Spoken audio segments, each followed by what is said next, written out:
Cosmic Sandbox, broadcasting from time space with Matt and Jason and Geoff. What's up? Hello, hello, hello, everybody. All right. So there's a lot going on right now, and we decided to talk about some of these things. And Matt was telling me that they found some alien body that I want to hear about. Jason has some ideas on Nazis. Nazis in World War II and UFOs. Do I got some ideas? He's got some stuff there. And I got some ideas. This is Geoff here. I'm just going to jump in when it feels right. So I don't know where to start. I kind of want to start with Jason. I want him to tell me about these Nazi UFOs. Oh, man. Okay, so a little while back, I remember listening to, I think it was Coast to Coast AM 710 here in Los Angeles. And who's the host again? They're different. Nori. Hosts. Yeah, probably Nori. I think. Yeah, Nori's the host of the show. One. He had this woman on, and she was talking about basically, I don't know if it was a book that she was writing or just a paper she was publishing about what happened at the infamous Roswell crash in 1947-48. She had basically surmised that what we had recovered there was not extraterrestrial at all.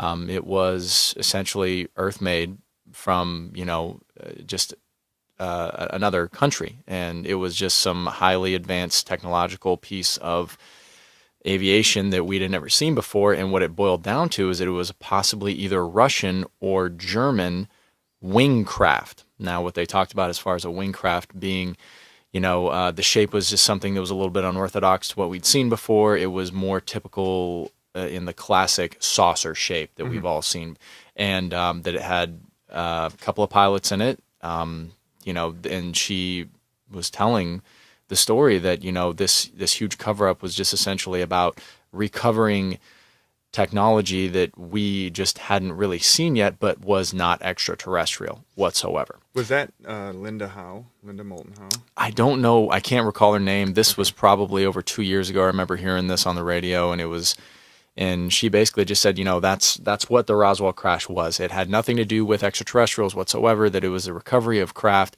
and the craft was actually terrestrial. It was made by, at that point, either the Nazis or potentially it was old Nazi or German technology, because referring to what I'm talking about, we had just seen a video that Geoff had put up, an email to all of us on YouTube. Does anybody know the link or the title of that? What that was? But it was essentially a small little 45-minute video on YouTube that talks about the basically the acquisition of the Germans to get higher, more advanced technology to essentially, obviously, the plot in the early 20th century there, what they wanted to do, but through occult means, through scientific discovery, through just searching the planet over and under, they somehow, potentially, possibly found a way how to create advanced flying discs. And, with this all being said, that's why it was interesting to me when I heard this, because with the Roswell story, I can't tell you how many different versions you hear. You hear the one version where, we now have electromagnetic radars that we can shoot down alien craft, and now we've got this thing that can do that, and now they're coming from another dimension, and we somehow messed with their frequency when they came through and they crashed, and now with all these stories, you just never know which one to take as value, which one is the one that speaks to you. So it was just interesting to hear this, and then when we saw this YouTube clip, it was even more interesting because it started to back it up with a lot of facts as far as what their research had entailed, going all the way back to the early 20th century when they were essentially looking around Antarctica. And the Germans. Yeah. I think the Germans, what I always thought was cool was how these different organizations and secret societies and countries, they tend to have this fascination with the occult and with mysticism, and it's downplayed in the public. And even with the Skull and Bone Society, you see how they basically talk to other people, and they say, "Oh, it's just some silly secret. It's just a silly thing." They just totally downplay it like it's just it's not a big deal, but they take it very seriously. And the more I've listened to different interviews with different people who are aligned with these various organizations, you see like there's this like deep sense of like investigation, control, and exploration that goes into the occult and all this mysticism and technology. Like when they talk, I liked how they talked about like how Hitler was fascinated with it, with the occult, and you know, even if you go into these Indiana Jones movies, it's right there in your face. It's like they were deep into this stuff. They were trying to find like the Ark of the Covenant and the Spear of Destiny and Holy Grail. the Holy Grail, and these things were they did not tread lightly when it came to those that subject matter. No, they took him very seriously. I mean, in that video, it does speak about the fact that Hitler felt, or his advisors in this occult society felt, that if you could obtain the Spear of Destiny and the Holy Grail, that it would essentially give you some unbelievable power. I don't know if it was a combination of these relics or potentially the combination of other things with these relics, but you know, that was their belief. Their belief was if they obtained these relics, that they would have the unbelievable capabilities to, I don't know if it was tap into maybe an ancient type of technology, or that's where questions start to come in, though. Why would these holy relics have anything to do with technology? You know, how would they? How could they? Like, how could an ancient spear, an ancient cup of some sort, how can that give you access to acquiring technology? I mean, that's a question I had when I'm listening to this. Who convinced him of that? Who convinced him that this was the way that, you know, if you're going to build something, you essentially need a blueprint, right? Correct? Or you need materials. You need raw materials. You need things that are going to give you the ability to build something. I can't take that Fiji water bottle and the Lay's potato chips and go, but now I'm going to make a car. But no, it just, that's where I was lost with this. What I got from it is it's like the metaphor of like using like a Fiji water bottle. The Fiji water bottle would be it would have symbols and coding that would allow you to extract out information. So like this really interesting guy is Douglas Dietrich, who worked for the Department of Defense, and he was a research librarian working, and he would go over all these documents, and he's got a bunch of stuff on YouTube. And true, any particular, you know, minor incident, you know, you could sit there and dispute and argue what are facts and all these other, but like his general thing, and he talks a lot about the occult and mysticism, is that like symbolism is just like you see it with marketing, like when you're constantly seeing like a Coca-Cola symbol, like it does something psychologically to your brain, and that like the colors they pick and everything. Yes, all of that stuff is super important, and the same applies to like the symbol of the Nazis and all these things, like occults, like how they use like all these different symbols on, like, you know, like money with the dollar bill and there's all these things, and like there's power in it, there's energy in there, and what symbols are, symbols carry different energies. And so like from Hitler's perspective, if he were to gain access to these treasures, he would have one, like he would have the energy of these treasures in his possession as owner, and that would affect his energetic signature, his vibration, his frequency, and allow him access into these other like just realms of information. And even with one of the things they mentioned in there was like, remember they said they found a psychic, and this is another big thing. It's not like when you get into exploring like the secret government, the shadow government, whatever you want to call it, they're deeply sucked into the paranormal and like psychics and extrasensory skill sets and all that kind of stuff. But so the Germans apparently had a psychic who was able to contact some kind of otherworldly being, and then that's how they were able to get certain information that helped them from a scientific perspective, with understanding counter-rotating magnetic fields in terms of generating independent electromagnetic fields that would be separate from the Earth, and that's how you get your whole gravitation, electrogravity, all those different terms attributed to it. And that was maybe how they did it, since we had Tesla, we had Brown, we had T.T. Brown, we had like a couple things in the States here, like those guys, but those, I don't know how they were getting their information, but they were playing with the same stuff in the 20s and 30s, but maybe that's how they were doing it over there in Germany, is getting it partly through mysticism in the occult.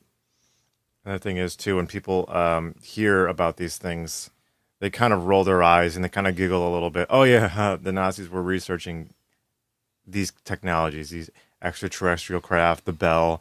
and our government, they would never do mind control. That's not real. Come on, they giggle a little bit, but in a way, it doesn't matter whether you believe in it and whether you believe they're doing it. If they believe in it and they're throwing billions and trillions of dollars at it, that doesn't matter what you think. If they're going to do it and they're going to find it, they're going to find it. And that's what I like that Douglas said. He said the exact same thing. He's like, it doesn't matter that you think it's silly. They play it off. Yes, that's how it's marketed to you, is that it's a joke. Because the truth is that for the most of us, we're the little people building the pyramid. Mm-hmm. We're the pawns. And it's not like a super negative thing. It's just you don't have that kind of power. And it's just...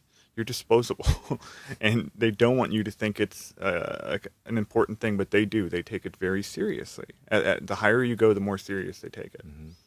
And what were you going to say? That's the thing is as goofy as you think of a subject, as a person that this subject is, at the higher levels, if they believe in it, what you think doesn't matter. Yeah. If they're willing to throw trillions of dollars into researching it, what you think doesn't matter. Mm-hmm. I mean, they give a lot of different angles, especially in that documentary. They talk, number one, about the fact that they supposedly found these underground caverns in Antarctica that could potentially have been possible old temples. That they do feel that, at least in this documentary, that is where Atlantis is. That's where the Germans feel that's where Atlantis was, this ancient technological civilization. So they have surmised through one part of the documentary that's where they found the ability to build these machines with these rotating discs. And then you had another part that goes into the more paranormal aspect that says that somebody contacted somebody in the star system Taurus and told them something or other. And again, if you buy into that is, completely your prerogative. So it's got so many different angles of where you want to go with it. Did they find ancient blueprints? Did they get channeled information? Did they find this on accident? Did they already have this technology, but it was slowly but surely filtered out? Because let's just be honest, hardly anything gets filtered out in a very public array nowadays. I mean, essentially everything starts at a military level and gets filtered down to the public. Computers, for example, Bay of Pigs, essentially they created computers so that they could control the missile silo systems during, the late 40s, early 50s.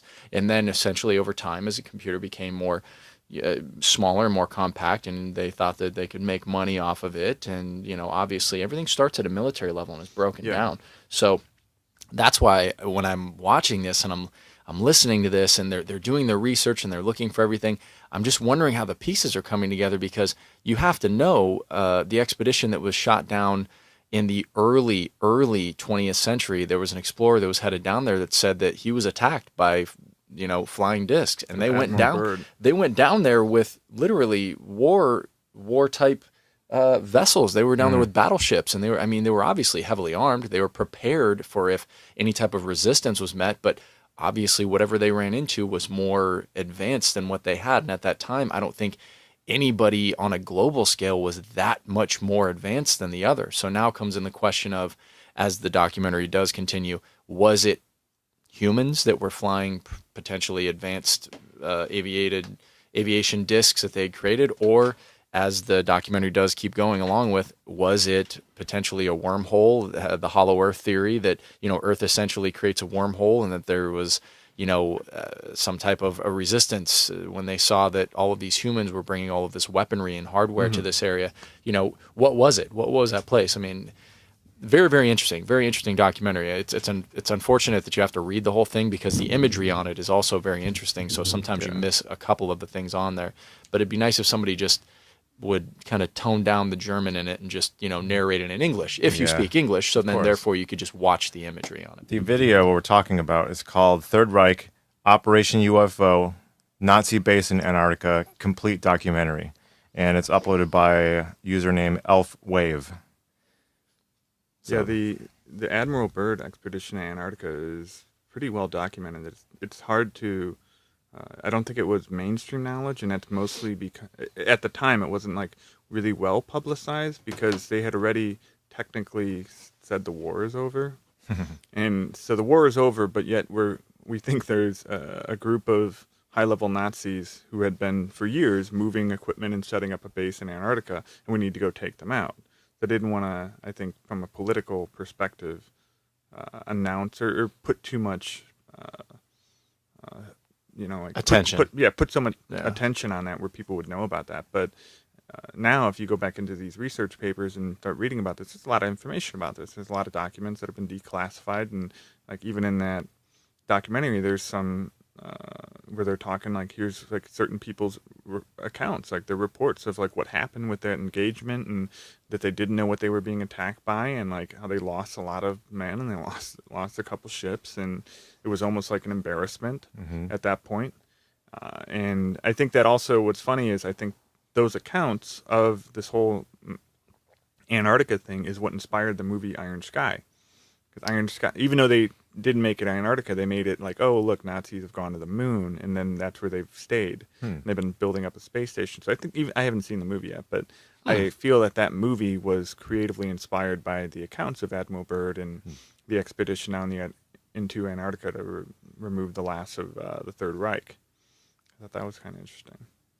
Yeah, it wouldn't surprise me they just switched out the moon with Antarctica. Because that was a story that was floating. Because I've read a lot about this stuff, and there's so much flack, as Drake has said it, as Michael Rupert said it, and even as Richard Dolan has talked about it. There's so much flack around the UFO issue, Definitely. and he made a really good point. I listened to his recent Coast to Coast thing he did. Who?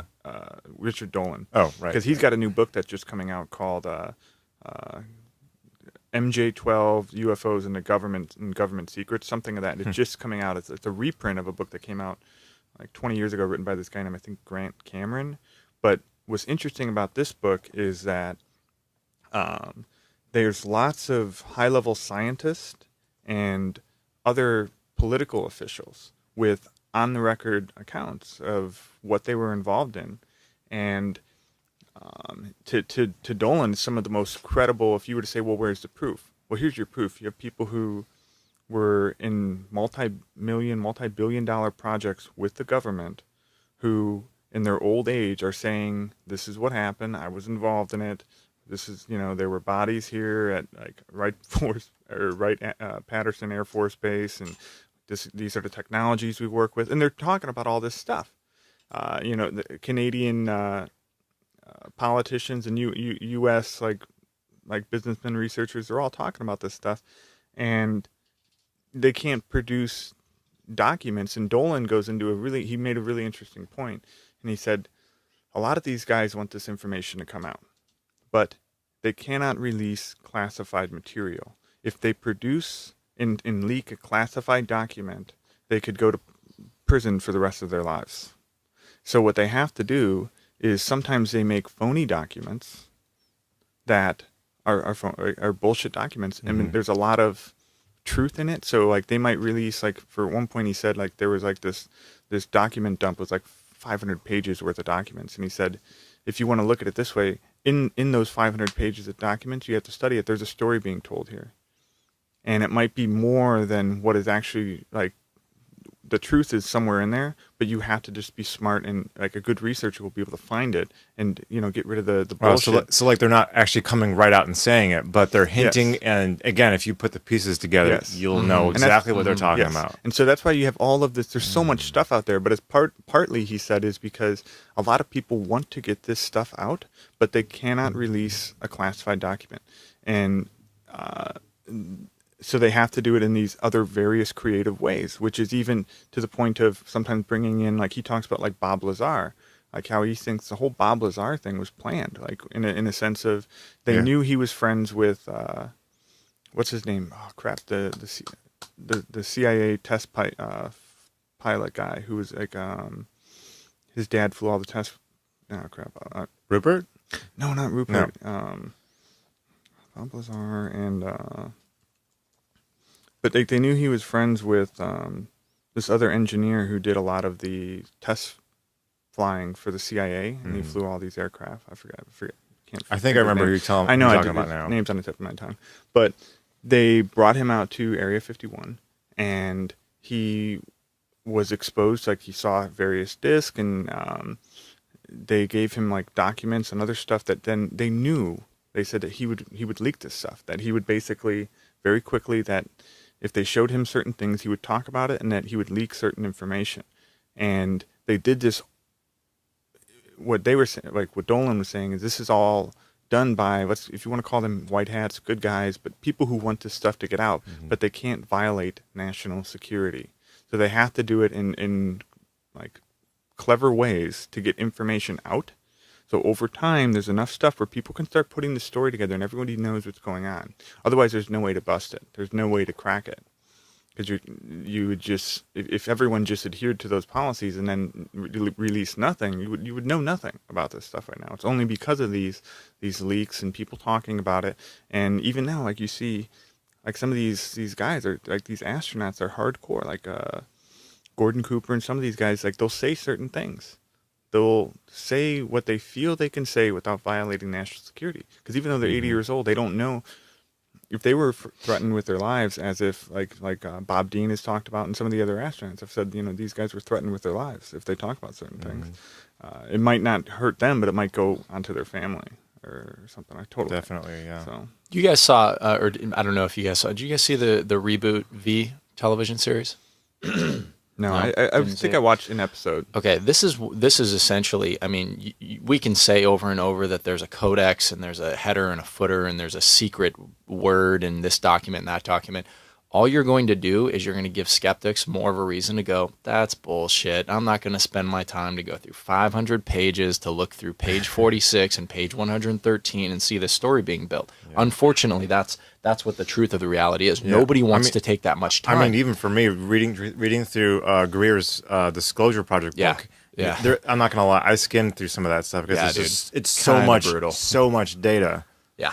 So, okay, basically what the point I'm getting to is that in the television show V, in the reboot, this first episode, these huge motherships come down and just start, very Independence Day-esque, just start to land and kind of hover over major cities, and then you start to get these like huge reflective, almost like holographic panels that reflect off the bottom of the ship, and they start presenting or playing like a huge movie to the people, showing them, hey, look, we're here in peace, we're here in this. The point of that is the only way you are going to convince the masses that something like this or something along the lines of this is a very real thing. Because again, Joe Plumber, Johnny Real Estate Agent, Maria Accountant, she does not care. He does not care about all of the research that we might look into in our spare time and check out because they don't have time. The system is set up to keep them drowned in just this regurgitating debt syndrome of blah, blah, gotta pay credit cards.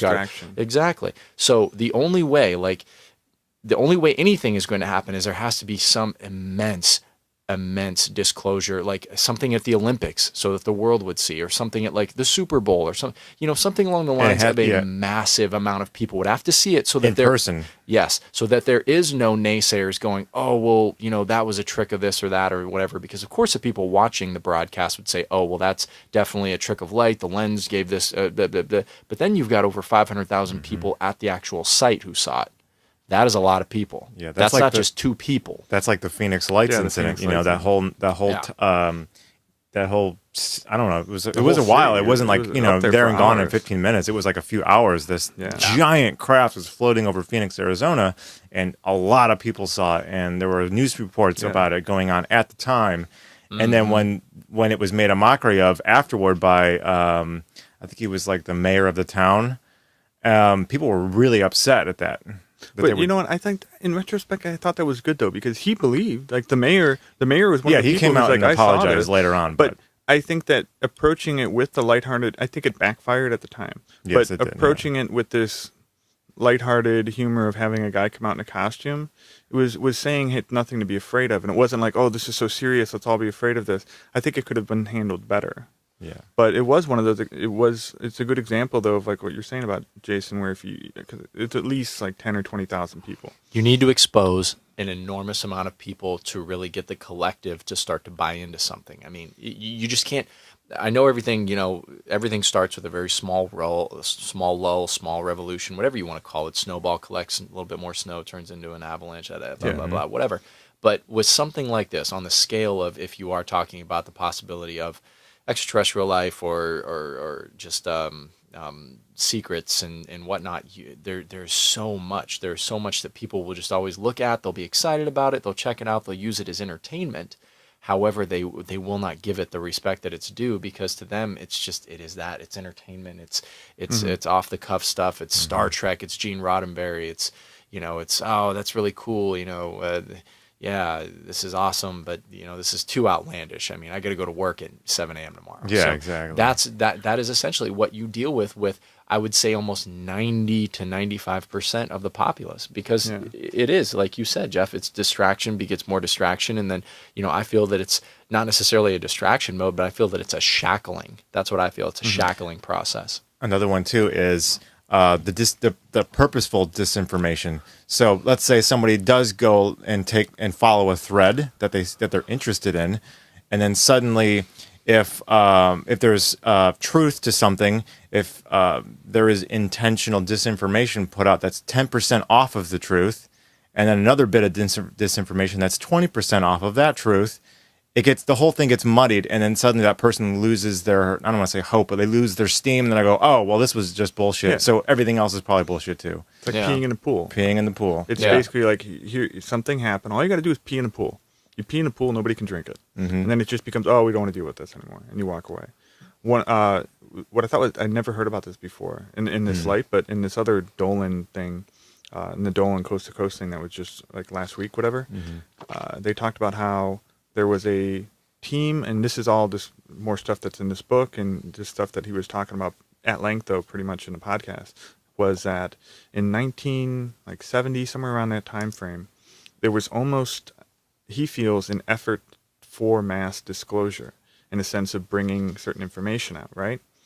And there was a group of people in the Pentagon who hired these filmmakers, like these film guys, to make a documentary about all of the stuff they knew at that time, up to that point. And they showed them the Holloman Air Force Base landing, which I think that took place in 69 or 70, I don't know exactly, but it was somewhere around there. That was the whole thing with where Eisenhower met with some off-world ETs, and they said the Navy had recorded it from, like, they had like the 3 different angles that the Navy had set up 3 cameras, and they had shot and filmed it all, and they had filmed them exchanging like some technology, in a sense. They were letting them see some of their craft and all of this, how this whole like basically first contact went down with like a government, like more of an official one.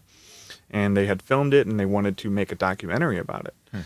And they were showing them other, like a lot of stuff. And this went on for a few months, where this team was putting together this documentary that they were going to release.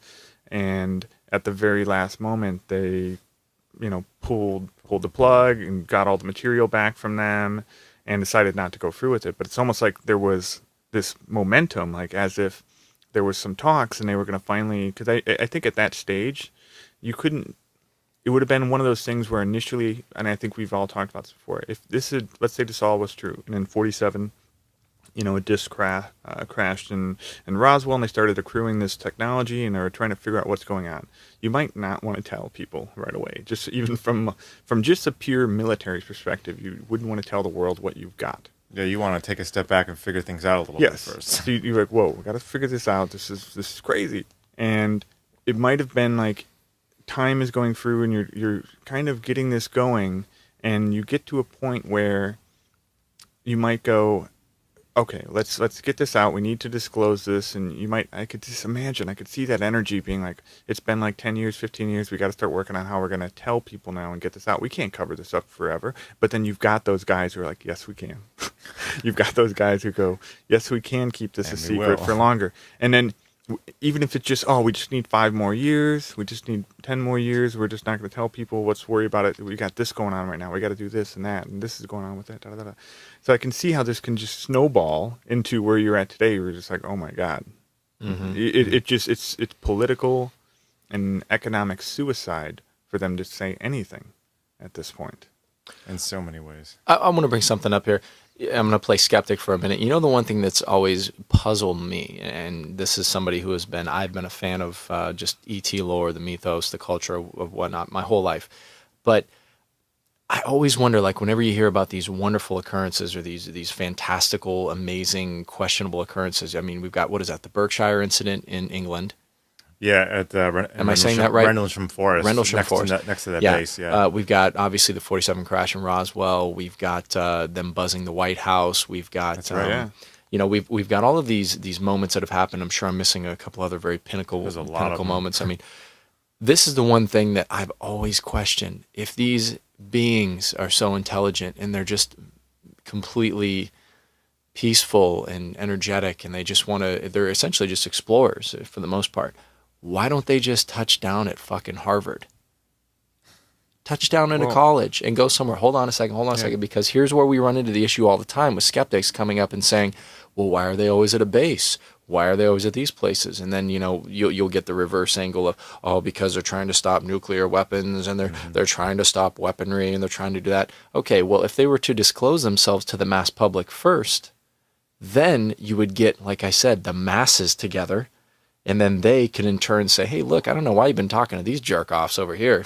You know, we put them in this position, unfortunately, but now since 10 million people know instead of 50,000 people knowing, you know, now you have power in numbers, you have strength in numbers. I mean, aside from the Phoenix Lights thing, and aside from that, what was that one video we saw one time? I think it was either in Jerusalem.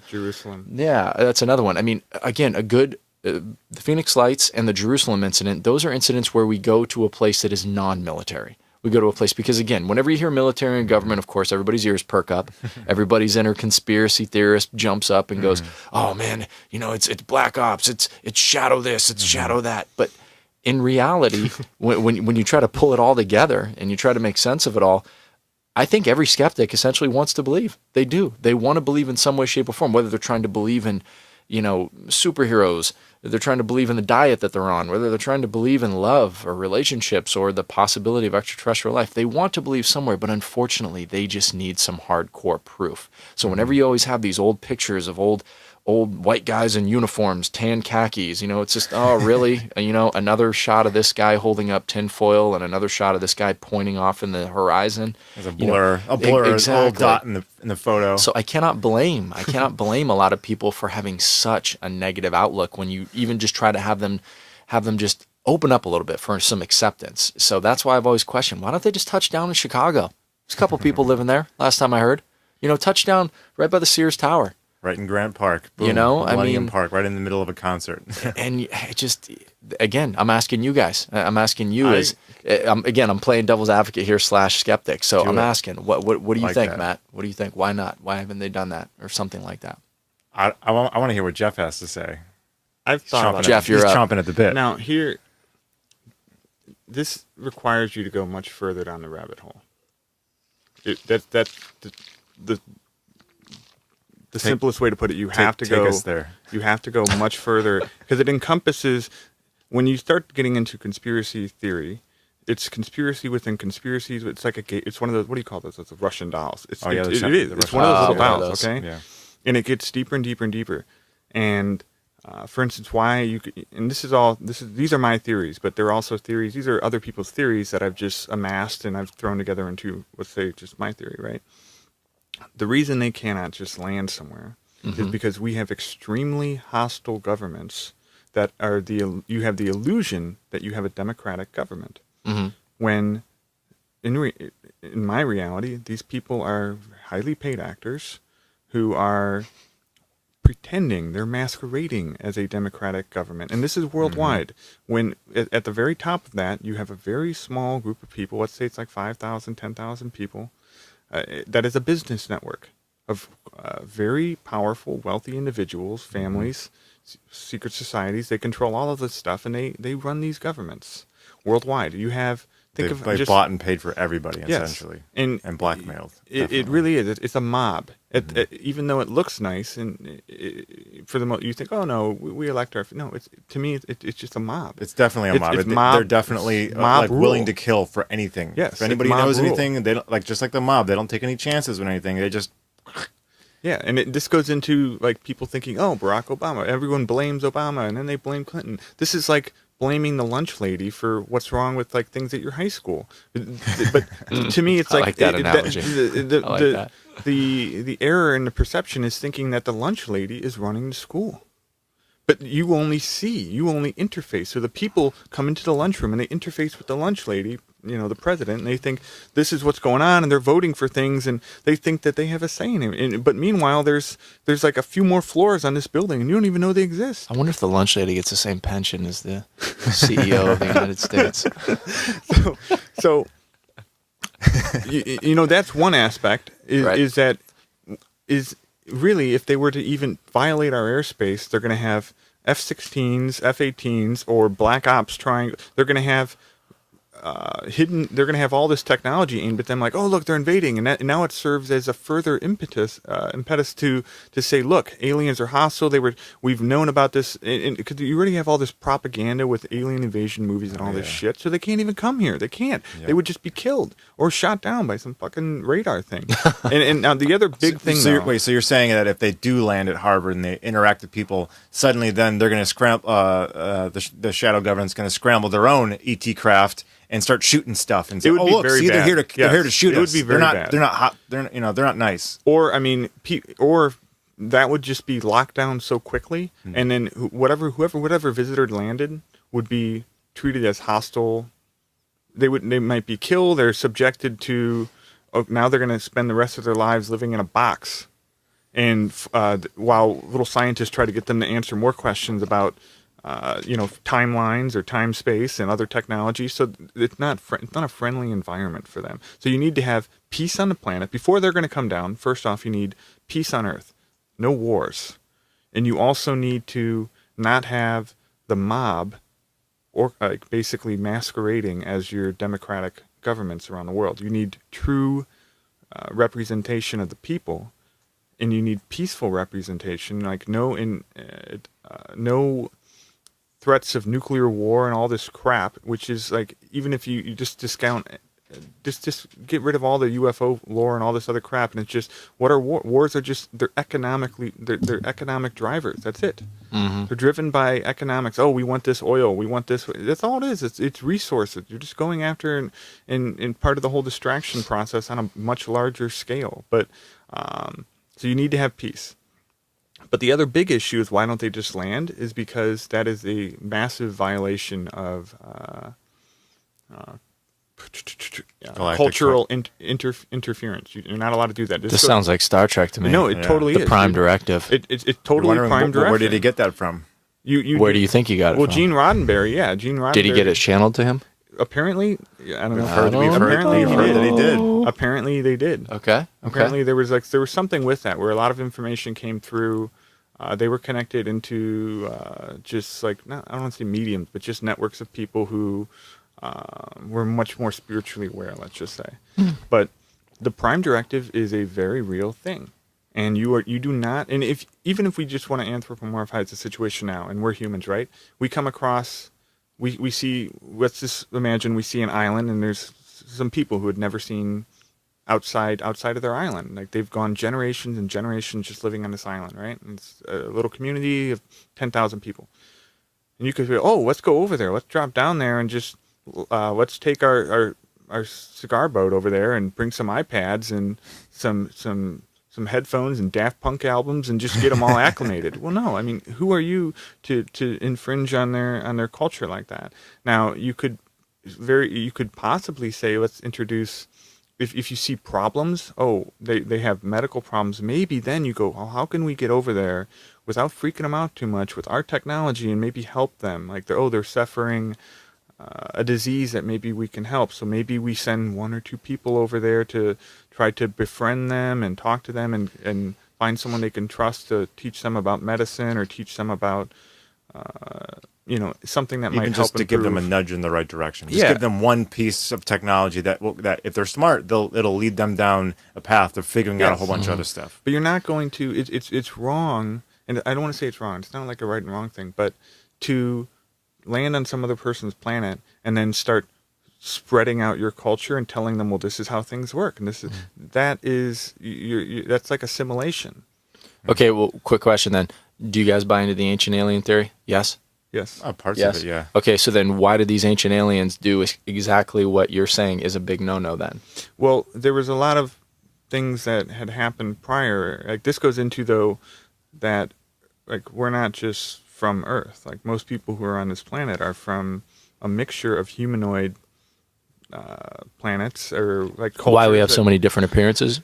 Partly, yeah, and, Okay. and you know they came here. Let's say it was 100,000 years ago, 200,000 years ago, and there were various civilizations, and you're allowed to when the cultures desire it. So, like, let's say you had peace on Earth, and then all of this knowledge of hey, there were recovered UFOs, there were recovered discs, and all this other kind of stuff.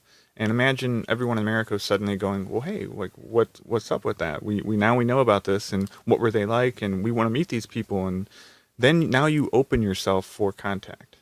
But it has to be the will of the people, like in a sense of the majority of the people saying, this is what we want. If the majority of the people are stuck in a distraction mode, like which is like that sense of just like the worker bee mentality, that also can't, that it's harder for that to manifest, for people to do that.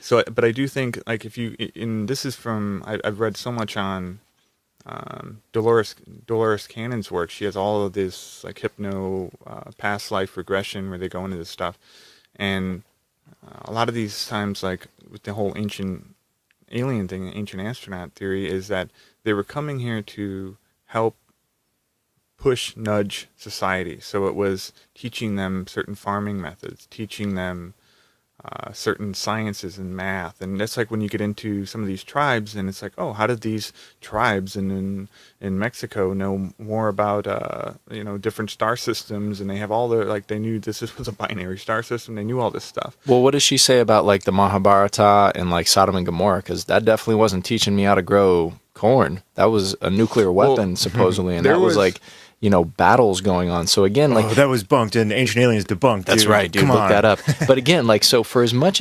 information that we throw out, we're always going to get that wave crashing against the wall of. By the way, I'm on board with my buddy Geoff here on a lot of what he says. Yeah. But again, I'm just playing the skeptic here, the devil's advocate of it. Again, that's what a lot of people will say. They'll say, well, I heard Sodom and Gomorrah was a nuclear blast. Well, if these beings are so, peaceful, why did this happen? Why, you know what I mean? Like those are the walls we run into so many times when you're trying to just get people to listen and whatnot. Mm-hmm. You hear about most people aren't willing to have a discussion about it. Yeah, if you can get that far. Yeah, if you can get that far. But I mean, the Mahabharata, you're talking about airships having aerial battles, and you're talking about Alexander while he was conquering parts of Asia and eastern India. I mean, he's talking about these silver-winged bronze shields attacking one another. Mm-hmm. So again, like you just wonder. I mean, you question: is every single potential race were they all as peaceful as they say that they were? Or, I mean, so again.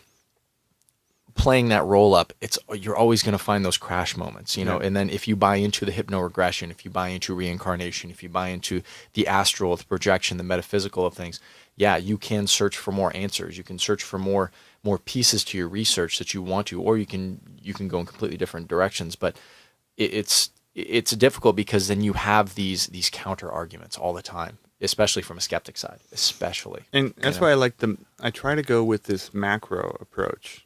All the time. Like I try to say any one particular detail that somebody says is subject to massive interpretation. and it's very subjective based on their own experiences. And you could say, well, what if they're lying about that? Yeah, what if they are? What if they've been lied to? What if somebody just slipping in some mistruth there, right? So anything minor is hard. So like disputing about Sodom and Gomorrah and, was that a nuclear blast? Or maybe it was this, maybe it was this. I'd rather say, that's difficult. I don't know, and it's very difficult. It's hard to say it's this and it's not that.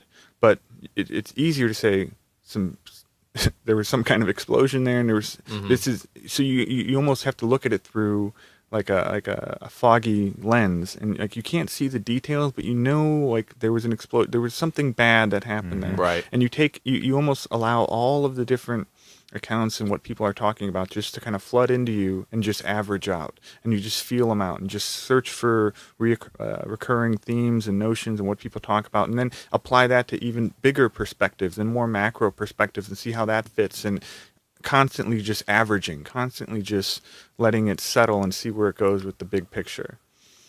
Definitely.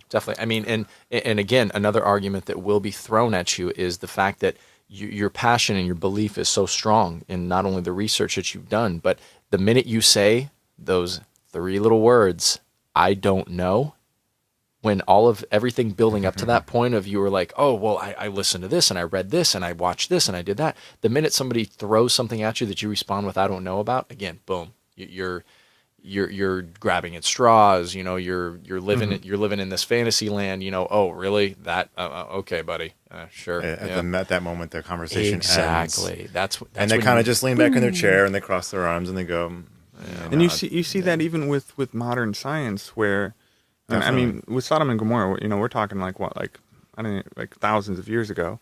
But even just thinking in more modern times, with scientists disputing all of these things. Well, I did this study and it showed this. Well, I did this study and it showed this. And I did this. It's hard to say anything is absolute.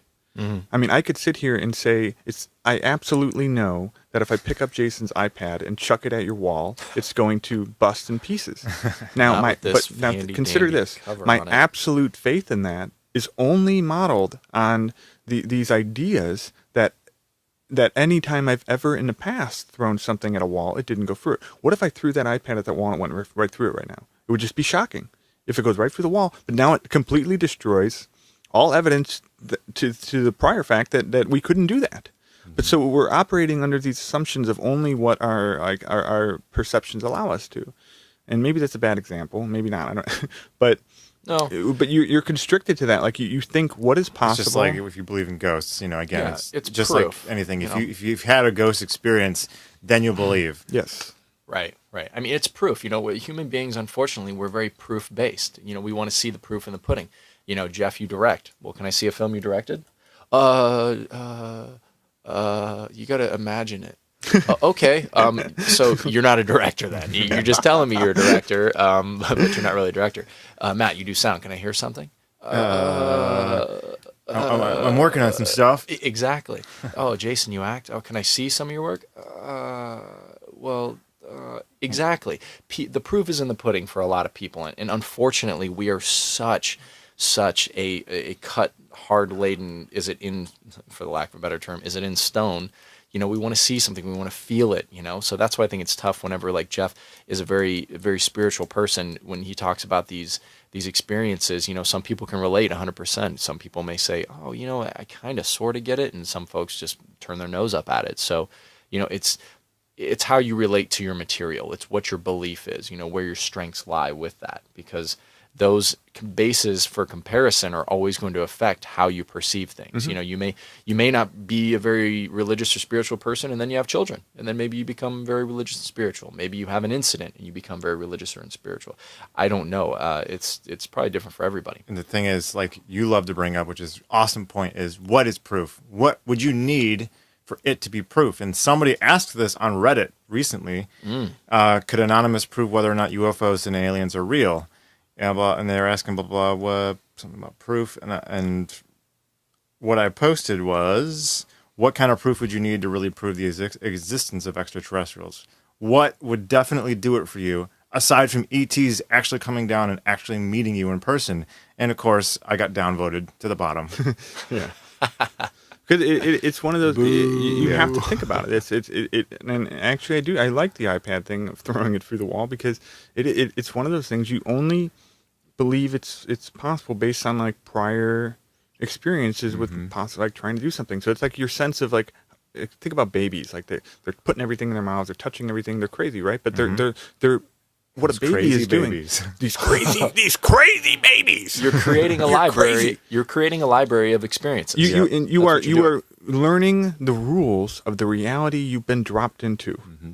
What is the video game? What are the buttons here? What does this do? Can I go through this wall? Can I go to this? Oh, I can't go through this wall. I can't do this. I can't do that. I can do this. So it's all that figuring out and creating a standard, like a set of rules that apply to the reality you're in. You actually kind of do whenever you play a game for the first time, a video game. Like, oh, there's a car. I wonder if I can get in the car. Oh, I'm in the car now. I wonder if I could, swing my arm out and hang out and shoot stuff while I'm driving the car. Oh, wait, no, the game doesn't let me do that. Okay, just driving. Okay. Yeah, you test your boundaries. You test You test all your boundaries. Yeah. But if you see something, just like in a video game, if suddenly you see a character doing something that you couldn't do before, you're like, whoa, what's that? How do I do that? How do I do that? And I think this also just goes into my spiritual nature, like the metaphysical stuff of if like spoon bending. Like most people are like, oh, it's not even real. But then you get into... I saw Neo do it. You did? But, I've seen videos of people doing this, and I've also read accounts of people in classes. And what's interesting is belief is so important to being able to do any of this stuff, because if you don't believe in it, you're not going to be able to do it. And when they've had groups of like 20 or 30 people, they'll have somebody, leading the exercise through spoon bending and how they do it. And after 1 or 2 or 3 people get it, it's almost like the 100th monkey.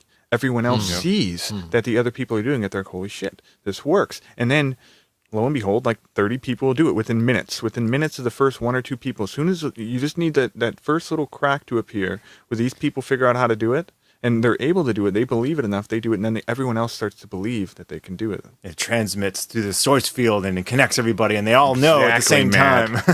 Going through the source field. Speaking of that, okay, so one thing we were really hot to talk about on this podcast today is David Wilcock just posted something about, where do I start with this? Stephen Greer is doing a new documentary, a movie called Sirius, with director Amardeep Kaleka. And one of the features of the movie is this supposedly recovered little like 4-inch tall extraterrestrial corpse. And they show lots of pictures and video of it, and they have like, CT scans of it and X-ray and all this stuff. And the post that Wilcock made this morning was that they found another one, or they had found another one in 1996 in Russia. And so we were just talking about this morning.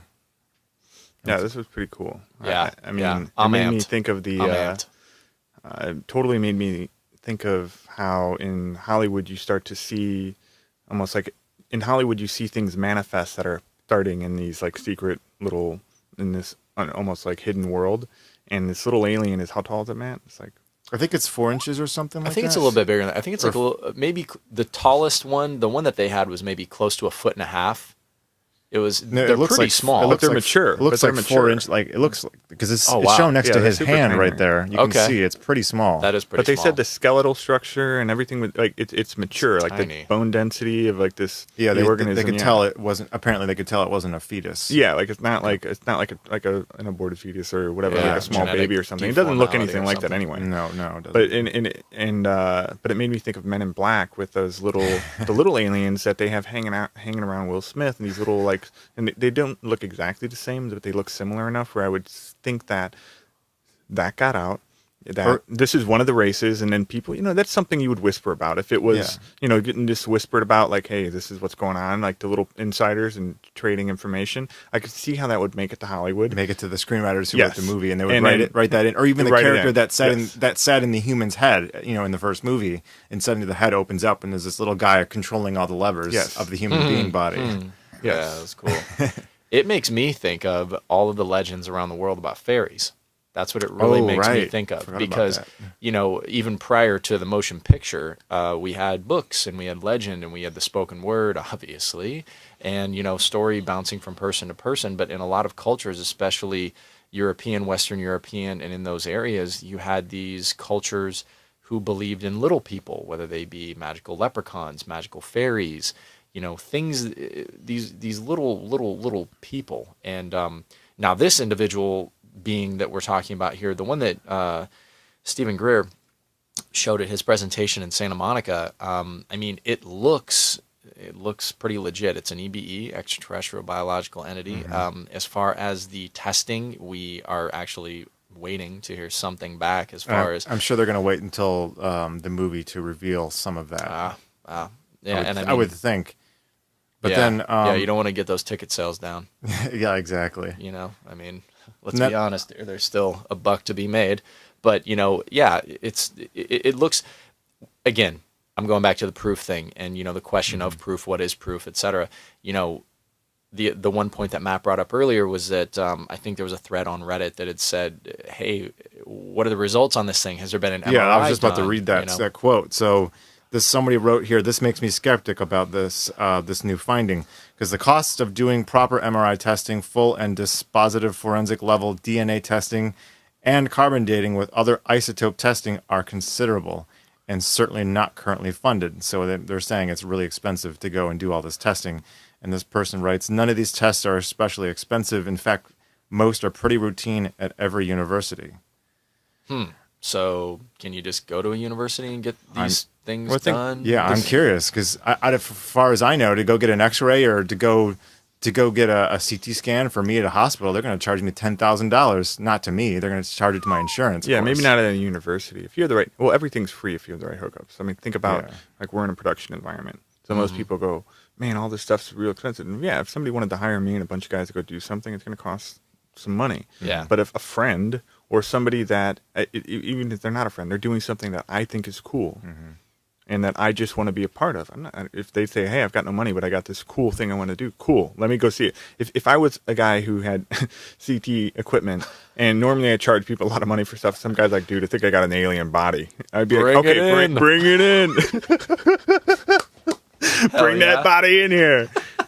You know, I'm not going to charge this guy anything. I might pay, you know, for him to come bring it in here because I'd want to see it. You know, can I fly you out? Where you at, dude? You know, if Greer hit me up and he was saying, hey, do you want to? How much would it cost for you guys to come film this alien body? I'm going to be like, nothing.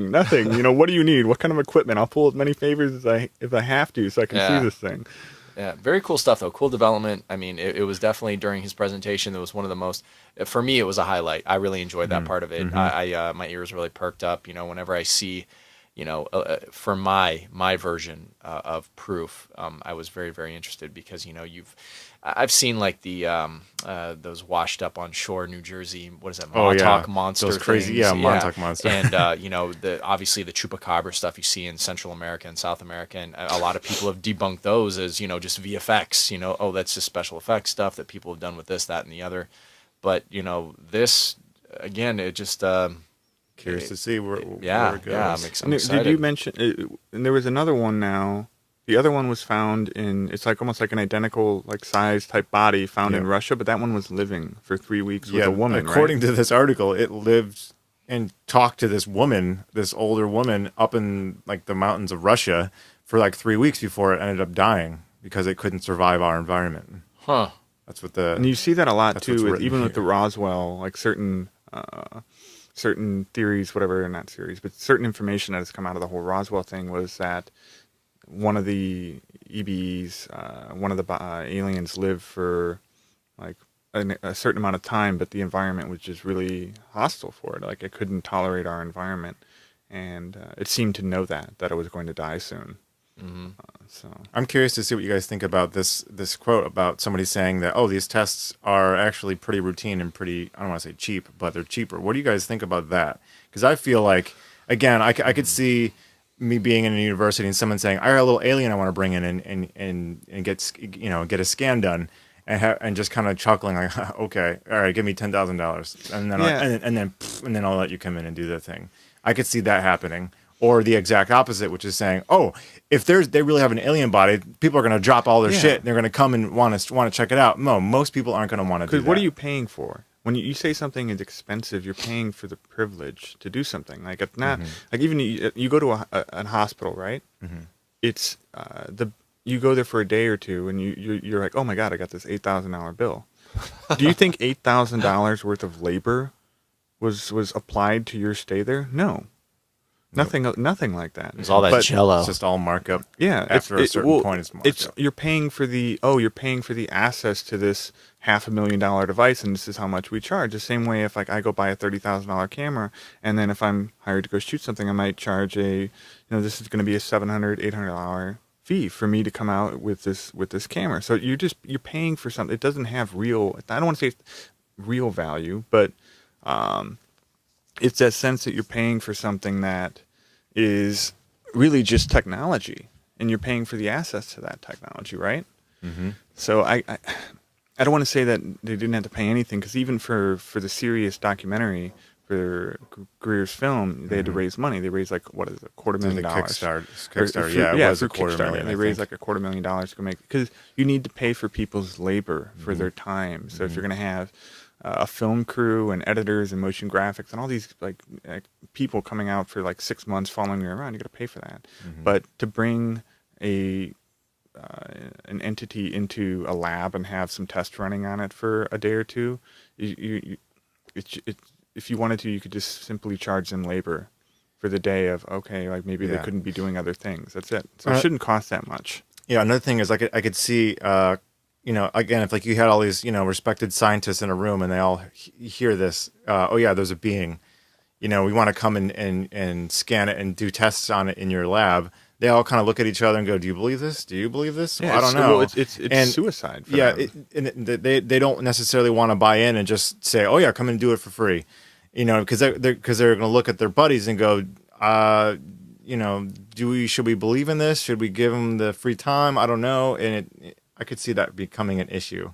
Yeah, I'm trying to think of a better way of putting what I was thinking. That goes into the whole when you if you want to really suppress a topic, what you can do is ridicule it and make people pay for it by, damaging their careers. Like the guy I was talking about earlier, Bob Lazar's friend is John Lear, and what John Lear did prior to a lot of this stuff coming out is he was like a commercial airline pilot, I think, at one point. That was like one of his jobs that he was doing beyond being like, I think he did like test pilot stuff too, but he was a commercial airline pilot. That was his main bread and butter. And when certain documents came out in the alternative news that he believed in UFOs, his simple belief, I believe in UFOs, that to the company, to the corporation, which is superseding, it's the whole corporate structure going up and up and up. They were like, oh, well, we can't have somebody who believes in UFOs flying one of our aircraft. So you get punished. So you have this ridicule thing. So even if and that's the other thing with Greer that I feel you're up against with even having this, we have an alien body, there's so much ridicule and career damaging just effects that have been seeded out over the last few decades that for any respectable, and so what does that mean? The same as how you could dispute, well, what is truth? What's respectable? What is, you're a respectable scientist? What does that mean? And so, but bringing somebody in, it's really, you could say respectable is somebody who's popular, who is like popular. Neil deGrasse Tyson, right. Like somebody who's popular and everybody knows who he is. So getting somebody like that, when you say, oh, do you want to come do this? Would you come analyze this? Because it would be really helpful to have your name associated with this. To somebody like deGrasse Tyson, it's, whoa, that could, or you're messing with his bread and butter. It could even be a security issue. It could be an issue of, we want to go talk to scientists that we're comfortable with, we know we can trust, because we don't want to go to a lab and have someone come in and steal this thing, or suddenly have it blow up because the shadow government knows that it's in this room at this particular time. They want to go to somebody they can trust. Yes. So they're not going to whatever top scientist. I don't know. And to me, respectable is interchangeable with just famous. In a sense of like how we look at it in our modern times. So saying, it doesn't mean that, because I think deGrasse Tyson is brilliant, and I love and I enjoy listening to him, and I think he has wonderful insights and ideas, and he's attracting kids to science in a way that is without him would be more difficult to do. So I think he's doing great things, but at the same time, he's still a celebrity in that culture of he's popular, and there's like protection built in around there where he's got to protect in his own interest, and you can't go and talk about subjects that are going to maybe cast you into the realm of, oh, he's one of those crazy dudes, and now he suddenly loses all of his funding, all the clout and the funding that he's built up, the credibility, right? The respectability. Respectability is almost, you have to fit right into the bell curve. Yeah. You can't be too extreme, or you lose your respectability. I have another quote from the thread if you want me to read it. It's Bring it. Oh, about the alien bodies. But real quick, I just wanted to respond to what you asked earlier about how would I take it if somebody said, "Hey, I've got this alien body, I don't want to bring it in." I'd be like, "Dude, let's go do it." That's here's the key. Here's the key. Let's go make it happen. Because I would want to be one of those people that said, I was there, I saw it, I actually checked this out. I wouldn't be one of those people who go, you probably just got a dead squirrel. I don't want to see that thing. Can you imagine if it was a dead squirrel? Oh my god! All this fluffy you tail. Go through all this, like all these hoops, and then the guy brings in like a dead squirrel, and he's like. You just look at it for it's clearly a dead squirrel too. Oh yeah, that definitely. Like, what the hell are you doing? Get out of here with that. He's like, I was pretty sure this one was it. Yeah, but I'd be on board. Sorry, it's like I ran over it with my car and I just thought it was an alien. It sure was moving fast. This stuff can so easily be fake. If this was real in any way, it would be headline news all over the world. I mean, seriously, physical evidence, full corpses no less, of alien life forms visiting Earth. And all it gets is a minor exposure on some crackpot website? Come on, let's get both corpses to the most known scientists on the planet and see what they say. I'm certain that if these are for real, that they would do the easy work of figuring it out if they are alien or not for free. Of course, this will never happen because these are probably something that is some very creative person made. No. What this person is saying is, I'm not angry at this person, because what they're reacting they're reacting in a manner that is appropriate to their knowledge and perspective of what they believe is going on. Now, granted, I have different beliefs, so to them I would counter with, you want to take it to the most popular hands because you believe that if it would just dropped off with the scientists of the top U.S. scientists and respectable people, that they would do their due diligence and it wouldn't be covered up. That's what he believes. Like, it would just totally be exposed. Yep. And then the media would have to report on it. So if you don't believe that the media is controlled by corporations who don't give a shit about that, and that these scientists are not in the pockets of these really well entrenched postage stamps that they have to stand on in their respective disciplines, then that becomes really logical. You'd be like, yeah, totally. Just what are they doing? This is total crackpot shit. But it requires you to expand outside of the realm of just typical UFO folklore or alien folklore, where you're just studying it from a material perspective. And which is why I always, whenever I comment about this stuff, I'm like, if you really want to understand UFOs, go read about the occult, go read about mysticism, go read about I got a better book to read. Socioeconomics. Go read the Bible, because you have to believe in a lot of stuff that you don't see with that. You do, though. You have to study theology. You have to study spirituality. You have to study metaphysics. You have to study sacred geometry. All of these things start to make sense in study history, and you have to study all of everything, and then you can start to see, I feel, what is like more of the truth. Like, there's a steep learning curve. There's an extremely steep learning curve to understanding UFOs. And if you're stuck at just the material level, then all of these things seem ridiculous. Well, why wouldn't they just land on a White House lawn? Why don't they just land at Harvard? If that body was real, you just drop it off at the... And it would be all over the news everywhere. It would be all over the news everywhere. No, but it requires a different level of understanding of even just simply politics, getting into understanding secret societies and how they all interconnect, and the illusion of democratic governments. Like, all of these things start to be, they're all like these different, the foundation is built on like 20 or 30 different blocks, and if you just study like one or two of them, then nothing else makes sense. You're trying to understand what a puzzle looks like, and you put 3 pieces out of 100 down on the table, and you're like, well, what is this a picture of? None of this makes sense. Well, clearly you need more pieces. That's a good analogy. That's a really good analogy. Why wouldn't you think the media would pick this up? I mean, again, if it's legit, what do you two think? Why wouldn't they go crazy about it? I just want to piggyback on something Geoff just said there real quick. Yeah, keep going. And then I'm going to jump on this.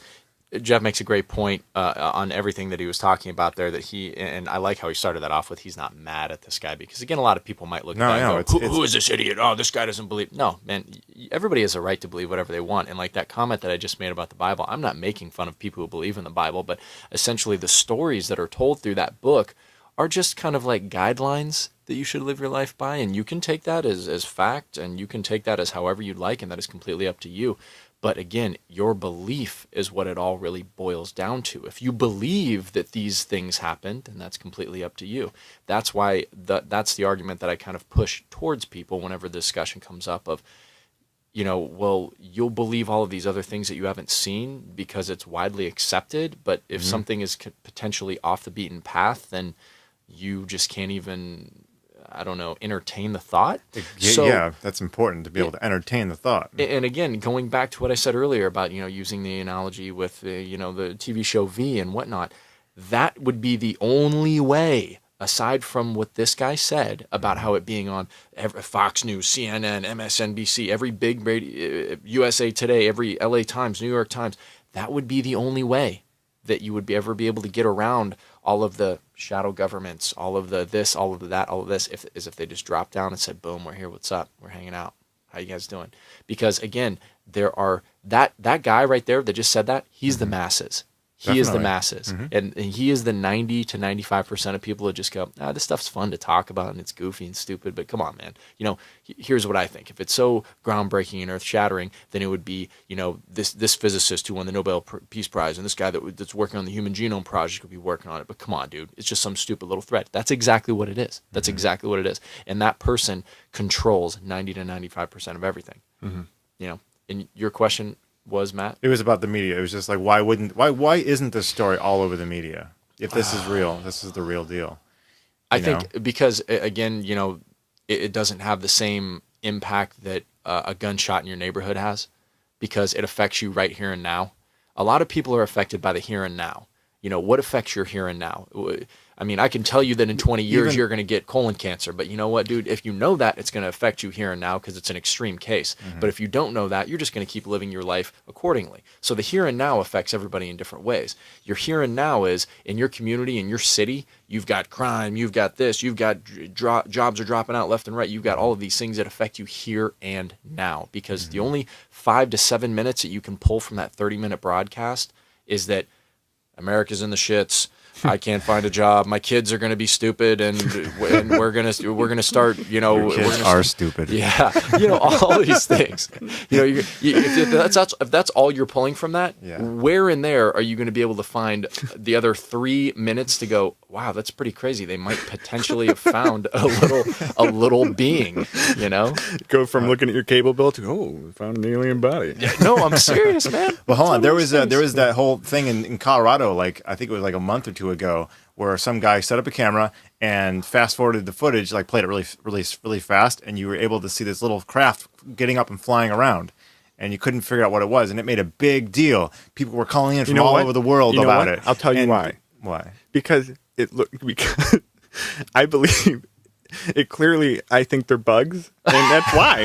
That's why because it's ridiculous. If it's ridiculous, Geoff the has media seen the bugs himself. Because you'll play it out like it's like, here's a guy who's, in my opinion, catching flies or little mites or whatever insects flying past the camera, and he's going, look, these are UFOs, and so it becomes you're like, here's this crackpot guy who appears to be like a crackpot guy doing this ridiculous thing. Get it out there, spread this out, because that becomes. So you think the news station actually like, oh, we got a story of this. This looks interesting. Let me call up my top guy in the Fox News and say, can I go investigate this? From the top down, yes. It gets, if a story is going to spread, it has to be, you know, and any story that starts to spread is typically controlled from the higher up in the chain. Yeah. So up in the chain, they have to get approved before they can rent take a truck and a camera and go out there. So if they see something that's ridiculous, but it's a UFO story, they might check. But now if it's more legit, it's probably less likely to spread, because of all of these other things we've talked about, which is they don't want you to talk. They don't want people generally talking about this in a positive manner. If they're making fun of it, though, awesome, because that helps to perpetuate a culture of mockery and a culture of just like non-acceptance.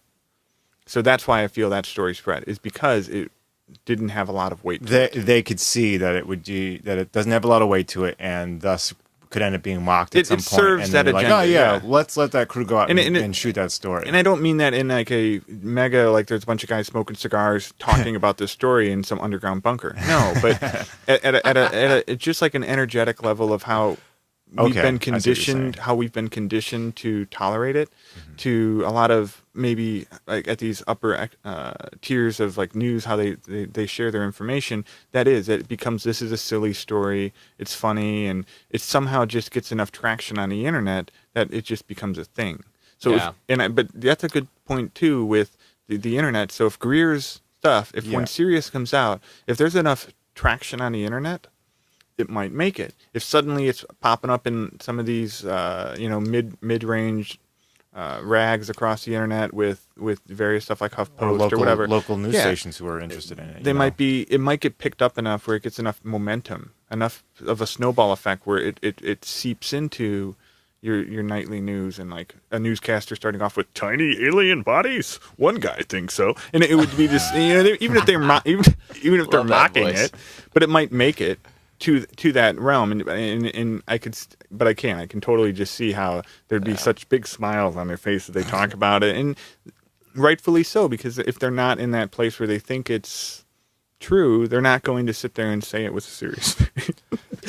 I'm going to use an entertainment analogy here. Why are there so many cop and doctor shows out there? You know why? Because they're safe. They know that there's an audience built in for that. Every season we got a new cop show, we got a new doctor show, we got a lawyer show, because they're safe, because the masses, the collective, essentially has been bombarded with that for so long that they're like, oh yeah, I really like that show about the doctors and stuff. And sure, you can you can twist it a little bit. It can be doctors that are sexy, and then doctors that are goofy, and doctors that are working for the mob. Exactly. But essentially that common thread keeps grinding. Everybody accepts that. If you try to throw a new type of show in there, sometimes it's a little tough for everybody else to catch on to it. People laugh at, oh, it's stupid, that's dumb, that's ridiculous. I think that's how news crews will typically look at certain stories. And going back to what you guys said too, of course somebody's got to sign off on it. Somebody's got to go rent the equipment in the truck. I mean, I don't know if it's like a fire brigade, like literally they go, oh shit, a saucer, and they just literally slide down a pole, grab a camera, and fly out in a van. I don't know if it works that way, but I know that everybody probably has that little wry smile on when they go, "Oh, really, man? A UFO story?" Because you don't think that would get ratings for the show? I think it would. People would drop their shit and personally, making dinner, and all of a sudden they hear that on the TV. And me personally, yes.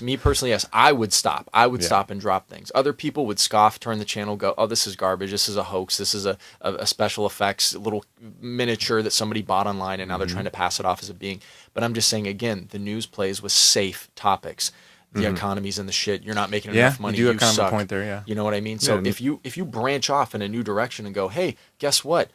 The local school, there was a great art show the other day, and we had a great turnout. I mean, those type of topics are very far and few in between, because why talk about some positive stuff when you can talk about the house that burned down, or you can talk about the three little people that unfortunately were in a terrible accident, and so those type of things get ratings. It's like reality TV with all this really garbage. It's dirty laundry being aired out because you don't want to concentrate and focus on yourself. You just want to be mind numbed for an hour and go, look at that. I mean, I do like some of those shows, like the cooking shows, and the ones that actually talk about like older things and informative, but I can't relate to somebody who drives a Bentley and pukes every morning because they partied so hard last night. I just can't. Maybe if I did, then maybe that'd be my favorite show. But I think that it's about, they play what's safe, and what's safe is disaster, gloom, and doom. Mm-hmm. And that's what it is, because they don't want to say, hey, there could be these little alien beings running around because they're raining down all over the United States. Their shit must have exploded in the atmosphere. And, literally it's like frogs. Who knows? Yeah, frogs. I mean, who knows, man? So that's why I think it wouldn't be as big, because they'd have to take a chance on it. That article, there was an article, I don't know if I shared it with you guys, but it talked about the news and how, like, it was talking about how it's just coverage. Like the way they look at it, it's total entertainment. You're talking about with the different actors in it too? Yeah, well, was it that? No, this wasn't relating. It was more of just like a generic, like a macro perspective on how, 40, 50 years ago, you had real news. You had journalists who would go out in the field. Oh, Sammy's here, and he's been out in the field he was doing this for 2 months, and he's got a story to share. You don't have that anymore, and what you have is this. It's all like it's basically it's dead in the mainstream sense. You have the Associated Press, which is just like an organization, and it's just all of these articles, but it's nobody even like going out and really doing investigative journalism. They go get coverage where it's like, oh, we need to get an insert of this and a shot of this, and we're going to loop these shots with this, and basically we need a great sign in and the sign off, and we're just going to make it look like a bunch of stuff's going on, and we know what's happening here. No, and it's just all this coverage, but it's not a lot of information. Mm-hmm. Like the amount of information being pressed, displayed, or pushed out towards you is minimum. It's mostly visual stimuli. It's visual stimuli, and they have scripts. They follow, just like you could say, well, an episode of Grey's Anatomy flows like this. If you're a writer in Hollywood and you write for a show, what they always do is they give you read these 5, 6 scripts before you write your spec because they have a flow. Tone. They have a tone. They do this, and then this happens, and then there's the reversal, and then there's this. And it's the same thing with news of there's a script. There's this little bit. Now we're going to go to the Bill with the weather, and we're going to come over here with Joe with sports, and then we're going to go here, end with this. Oh, look, we're laughing. Oh, that was a funny joke you just made, Steve. And then show's over. But it's entertainment. It's scripted, and they have to fill all the scripted slots the same way you do with any other show. Yeah. Yeah. So all of these stories, like it have to fit, like, and that's why it's like they're easy sells. The same way you make all the doctor shows and you make all these cop shows, the same way they're like, it's just as simple as we need an accident. Mark, something happened today or yesterday, right? Yep. Let's go get give me a snapshot of it, and this will fill that slot. We need somebody getting stabbed. Let's stick that here, and something. Yeah, let's show a courthouse this week here. Oh, there's something going on here. Okay, there we go. That's a show. Boom. And now we've made enough money for our advertising for that week. Whatever. Brings up a good question. I mean, do we as a species, I mean, I don't mean to quote the Matrix here, but do we define our reality in misery? Like, it seems like, could we potentially have some sort of system of information that is brought into us that is essentially very, very positive? Or would we not be able to relate to that? Will we look at that and go, well, God, I know everybody's doing pretty good, but man, I know something bad has got to be going on somewhere. And that's a real question. You know, it's a very real question to ask, because who's to say that through over years of conditioning, whether it be consciously or subconsciously, that you haven't begun to think that, do you subconsciously look out negative things? Do you go, oh man, are you subconsciously looking for the conspiracy inside of things? Are you subconsciously becoming a believer in whatever you're into? So I think that's a good question. That's a very good question, because I know some folks that will tell you all day long how happy they want to be, but essentially you just look at them and go, you're not very happy, dude. You know, you're not trying too hard on that, you know. And I mean, you say it, and I know that that's a little different than what the initial point I brought up, but it does play into the whole role of, are we a species of defining our reality with a bombardment of misery, of just things going on around us? I don't know. Maybe that's going back to what Geoff said earlier in the show. If there is some type of disclosure, a landing, a revealing, or whatnot, maybe it would take some type of a shift in that direction to really have, you know, a different type of resonance, whether it's spiritually, energetically, whether it's just a tone that, you know, people start to have. I don't know. I do feel that we are reflections of our like our I want to say our greater culture, but so like when you talk about misery, the news is a channel. It is a conduit for energies, for information, for tone, like you were talking about, right? And so right now it has a very negative tone.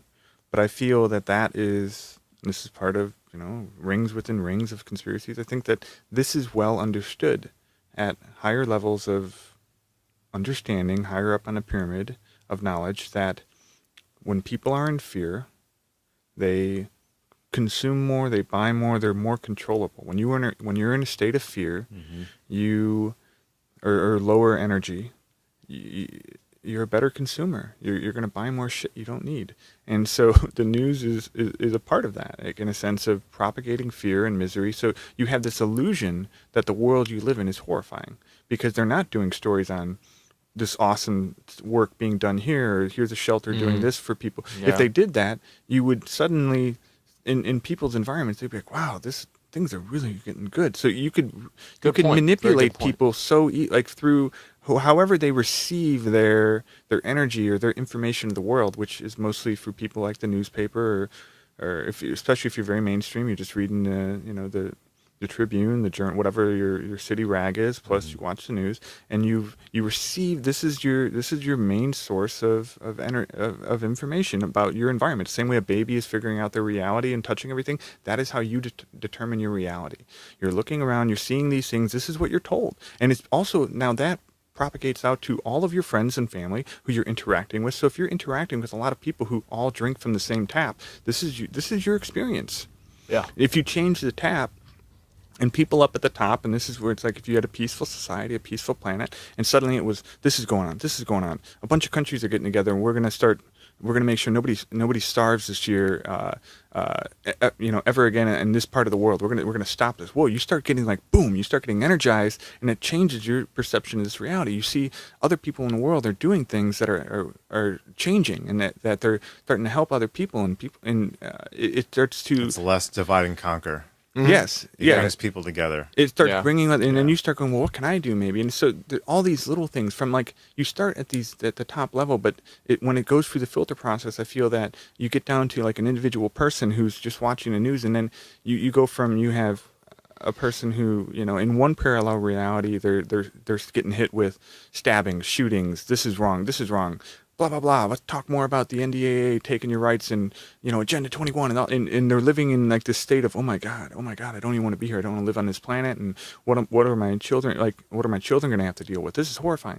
But if you cross that with like a parallel reality where somebody is seeing all the positive things that are happening in the world and all of these wonderful things, they have a totally different energy about them, a totally different tone, the relation to their friends, family, neighbors. You totally transform their reality based on that the information that they are using to decode and understand the reality they think they're living in. So I think the misery thing is true, but only it's only accurate in the sense of where you could. I mean, right now I'm just going to say a locale, because if you live in a certain part of the world, you might not have, like, even when they talk about like Americans, like, oh, Americans have a certain tone about them, and you go to like Europe and like, well, we're not afraid of traveling. We let our kids go all over the place. Why is that? Why do we have those insecurities and these fears that you might say the traditional American has? Emanates from this cultural programming that we receive, and that is like we're products of that environment at a macro level. You always see people from Europe or other countries, in general, asking, why are there so many shootings in America? Yeah. I don't get it. What's with you people? That's a good question. I think we should... what is wrong with us? I think we should wrap up today's show. Let's do it. All right. I don't know. How do I wrap up a show? What do I do, Matt? Do you guys have a quote? Bang on a drum. You said you wanted to end with a quote. If you have an awesome quote. I have a quote. All right. Okay. Since we were talking about UFOs and aliens, my quote will surround such. The U.S. government hasn't maintained secrecy regarding UFOs. It's been leaking out all over the place. But the way it's been handled is by denial, by denying the truth of the documents that have leaked, by attempting to show them as fraudulent, as bogus of some sort. There has been a very large disinformation and misinformation effort around this whole area, and one must wonder how better to hide something out in the open than just to say it isn't there. You're deceiving yourself if you think this is true, and yet there it is, right in front of you. That's from Dr. Edgar Mitchell, who was the pilot of Apollo 14. So, that was our show. Thank you for joining us, and we'll see you next time.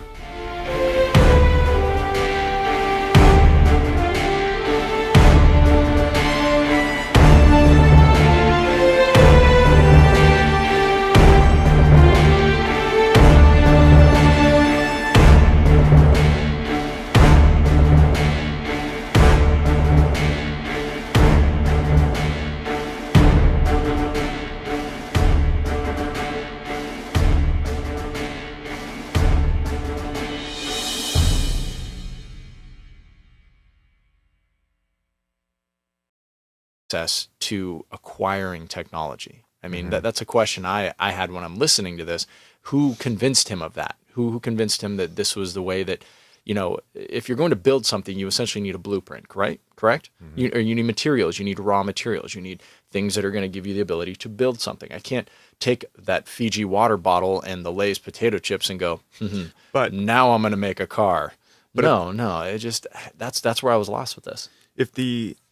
What I got from it is it's like the metaphor of like using like a Fiji water bottle. The Fiji water bottle would be it would have symbols and coding that would allow you to extract out information. So like this really interesting guy is Douglas Dietrich, who worked for the Department of Defense, and he was a research librarian working, and he would go over all these documents, and he's got a bunch of stuff on YouTube.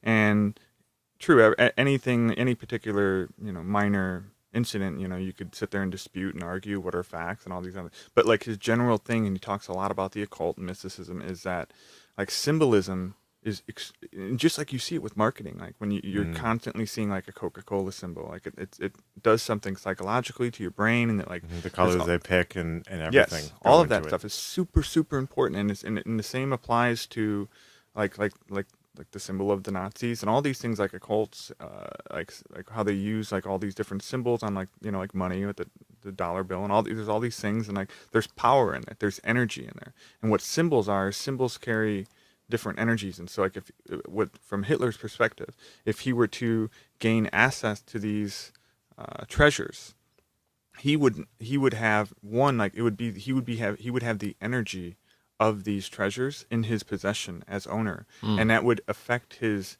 energetic signature, his vibration, his frequency, and allow him access into these other like just realms of information. And even with one of the things they mentioned in there was like, remember they said they found a psychic.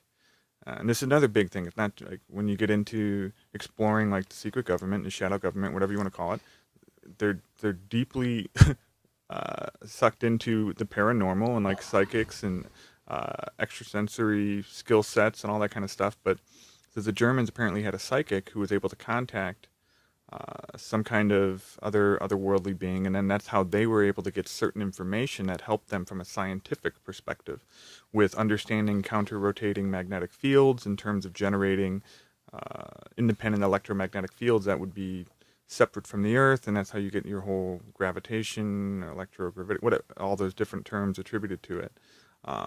And that was maybe how they did it, since we had Tesla, we had Brown. We had T.T. Brown. We had like a couple things in the States here, like those guys, but those, I don't know how they were getting their information, but they were playing with the same stuff in the 20s and 30s, but maybe that's how they were doing it over there in Germany, is getting it partly through mysticism and the occult. And the thing is, too, when people hear about these things, they kind of roll their eyes and they kind of giggle a little bit. Oh, yeah, the Nazis were researching these technologies, these extraterrestrial craft, the Bell.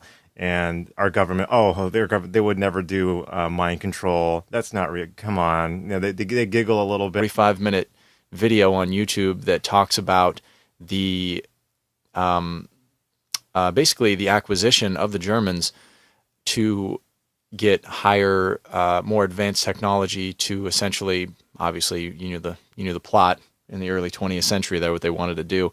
But through occult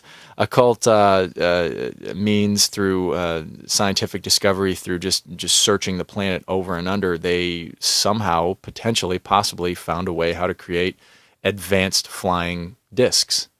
And, with this all being said, that's why it was interesting to me when I heard this, because with the Roswell story, I can't tell you how many different versions you hear. You hear the one version where, it's we now have electromagnetic radars that we can shoot down alien craft, and now we've got this thing that can do that, and now they're coming from another dimension, and we somehow mess with their frequency when they came through and they crashed. And now with all these stories, you just never know which one to take as value, which one is the one that speaks to you. So it was just interesting to hear this, and then when we saw this YouTube clip, it was even more interesting because it started to back it up with a lot of facts as far as what their research had entailed, going all the way back to the early 20th century, when they were essentially looking around Antarctica. And the Germans. Yeah. I think the Germans, what I always thought was cool was how these different like organizations and secret societies and countries, they tend to have this fascination with the occult and with mysticism, and it's downplayed in the public. And even with the Skull and Bone Society, you see how they basically talk to other people, and they say, "Oh, it's just some silly secret. It's just a silly thing." They just totally downplay it, like it's just it's not a big deal, but they take it very seriously. And the more I've listened to different interviews with different people who are aligned with these various organizations, you see like there's this like deep sense of investigation, control, and exploration that goes into the occult and all this mysticism and technology. Like when I liked how they talked about like how Hitler was fascinated with it, with the occult. And even if you go into these Indiana Jones movies, it's right there in your face. It's like they were deep into this stuff. They were trying to find like the Ark of the Covenant and the Spear of Destiny and Holy Grail. the Holy Grail, and these things were they did not tread lightly when it came to that subject matter. No, they took them very seriously. I mean, in that video, it does speak about the fact that Hitler felt, or his advisors in this occult society felt, that if you could obtain the Spear of Destiny and the Holy Grail, that it would essentially give you some unbelievable power. I don't know if it was a combination of these relics or potentially the combination of other things with these relics, but that was their belief. Their belief was if they obtained these relics, that they would have the unbelievable capabilities to, I don't know if it was tap into maybe an ancient type of technology, or that's where questions start to come in, though. Why would these holy relics have anything to do with technology? How would they? How could they? Like, how could an ancient spear, an ancient cup of some sort, how can that give you access? But in a way, it doesn't matter whether you believe in it and whether you believe they're doing it. If they believe in it and they're throwing billions and trillions of dollars at it, that doesn't matter what you think. If they're going to do it and they're going to find it, they're going to find it. And that's what I like that Douglas said. He said the exact same thing. He's like, it doesn't matter that you think it's silly. They play it off. Yes, that's exactly. how it's marketed to you, is that it's a joke, because the truth is that for the most of us, we're the little people building the pyramid. We're the pawns, and it's not like a super negative thing. It's just you don't have that kind of power, and it's just you're disposable. And they don't want you to think it's an important thing, but they do. They take it very seriously. The higher you go, the more serious they take it. And that's the thing is, as goofy as you think of a subject, as a person that this subject is, at the higher levels, if they believe in it, what you think doesn't matter. Yeah. If they're willing to throw trillions of dollars into researching it, what you think doesn't matter. Yeah, I mean, they give a lot of different angles, especially in that documentary. They talk, number one, about the fact that they supposedly found these underground caverns in Antarctica that could potentially have been possible old temples. That they do feel that, at least in this documentary, that is where Atlantis is. That's where the Germans feel that's where Atlantis was, this ancient technological civilization. So they have surmised through one part of the documentary that that's where they found the ability to build these machines with these rotating discs. And then you had another part that goes into the more paranormal aspect that says that somebody contacted somebody in the star system Taurus and told them something or other. And again, if you buy into that, that is, completely your prerogative. So it's got so many different angles of where you want to go with it. Did they find ancient blueprints? Did they get channeled information? Did they find this on accident? Did they already have this technology, but it was slowly but surely filtered out? Because let's just be honest, hardly anything gets filtered out in a very public array nowadays. I mean, essentially everything starts at a military level and gets filtered down to the public. Computers, for example, Bay of Pigs, essentially they created computers so that they could control the missile silo systems during, the late 40s, early 50s. And then essentially over time, as the computer became more smaller, more compact, and they thought that they could make money off of it. And, obviously everything starts at a military level and is broken down.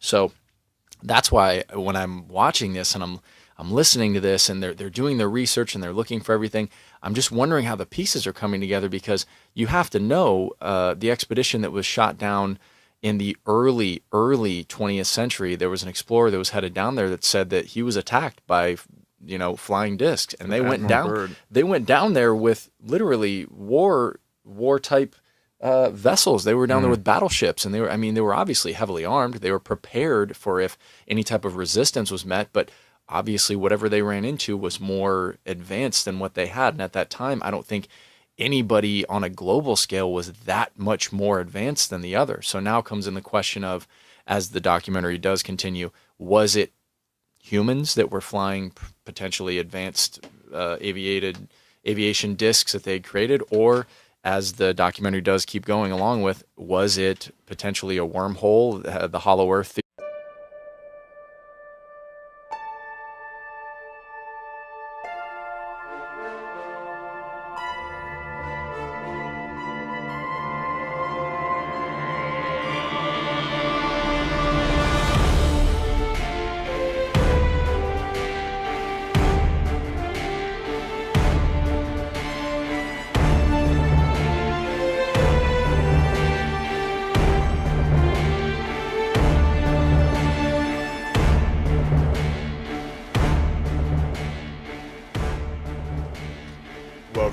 Cosmic Sandbox, broadcasting from time space with Matt and Jason and Geoff. What's up? Hello, hello, hello, everybody. Right. So there's a lot going on right now, and we decided to talk about some of these things. And Matt was telling me that they found some alien body that I want to hear about. Jason has some ideas on Nazis. Nazis in World War II and UFOs. Do I got some ideas? He's got some stuff there. And I got some ideas. This is Geoff here. I'm just going to jump in when it feels right. So I don't know where to start. I kind of want to start with Jason. I want him to tell me about these Nazi UFOs. Oh, man. Okay, so a little while back, I remember listening to, I think it was Coast to Coast AM 710 here in Los Angeles. And who's the host again? They're different. Nori. Hosts. Yeah, probably Nori. I think. Yeah, Nori's the host of the show. One. He had this woman on, and she was talking about basically, I don't know if it was a book that she was writing or just a paper she was publishing about what happened at the infamous Roswell crash in 1947-48. She had basically surmised that what we had recovered there was not extraterrestrial at all. It was essentially Earth-made from, just another country, and it was just some highly advanced technological piece of aviation that we'd never seen before. And what it boiled down to is that it was possibly either Russian or German wing craft. Now, what they talked about as far as a wing craft being, the shape was just something that was a little bit unorthodox to what we'd seen before. It was more typical in the classic saucer shape that we've all seen, and that it had a couple of pilots in it. And she was telling the story that, this huge cover-up was just essentially about recovering technology that we just hadn't really seen yet, but was not extraterrestrial whatsoever. Was that Linda Moulton Howe? I don't know. I can't recall her name. This was probably over 2 years ago. I remember hearing this on the radio, and she basically just said, that's what the Roswell crash was. It had nothing to do with extraterrestrials whatsoever, that it was a recovery of craft, and the craft was actually terrestrial. It was made by, at that point, either the Nazis or potentially it was old Nazi or German technology, because referring to what I'm talking about, we had just seen a video that Geoff had put up, an email to all of us on YouTube. Does anybody know the link or the title of that? What that was? But it was essentially a small little theory that, Earth essentially creates a wormhole, and that there was, some type of a resistance when they saw that all of these humans were bringing all of this weaponry and hardware to this area. What was it? What was that place? I mean, very, very interesting documentary. It's unfortunate that you have to read the whole thing, because the imagery on it is also very interesting. So sometimes you miss a couple of the things on there. But it'd be nice if somebody just would kind of tone down the German in it and just, narrate it in English, if you speak English. So then therefore you could just watch the imagery on it. The video we're talking about is called Third Reich, Operation UFO, Nazi Base in Antarctica, complete documentary. And it's uploaded by username ElfWave. So. Yeah, the Admiral Byrd expedition to Antarctica is pretty well documented. It's hard to. I don't think it was mainstream knowledge, and that's mostly because at the time it wasn't like really well publicized, because they had already technically said the war is over, and so the war is over. But yet we think there's a group of high-level Nazis who had been for years moving equipment and setting up a base in Antarctica, and we need to go take them out. They didn't want to, I think, from a political perspective, announce or put too much, attention. Put so much attention on that where people would know about that. But now, if you go back into these research papers and start reading about this, there's a lot of information about this. There's a lot of documents that have been declassified, and like even in that documentary, there's some where they're talking like here's like certain people's accounts, like their reports of like what happened with that engagement, and that they didn't know what they were being attacked by, and like how they lost a lot of men, and they lost a couple ships, and it was almost like an embarrassment at that point. And I think that also what's funny is I think those accounts of this whole Antarctica thing is what inspired the movie Iron Sky. Because Iron Sky, even though they didn't make it Antarctica, they made it like, oh, look, Nazis have gone to the moon, and then that's where they've stayed. They've been building up a space station. So I think I haven't seen the movie yet, but I feel that movie was creatively inspired by the accounts of Admiral Byrd and the expedition into Antarctica to remove the last of the Third Reich. I thought that was kind of interesting.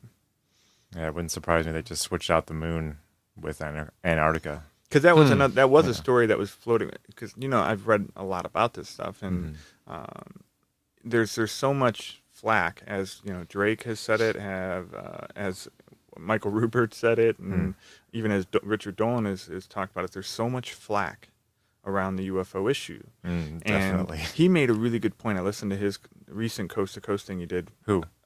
Richard Dolan. Oh, right. Because he's got a new book that's just coming out called MJ12 UFOs and Government Secrets, something of that. It's just coming out. It's a reprint of a book that came out like 20 years ago, written by this guy named, I think, Grant Cameron.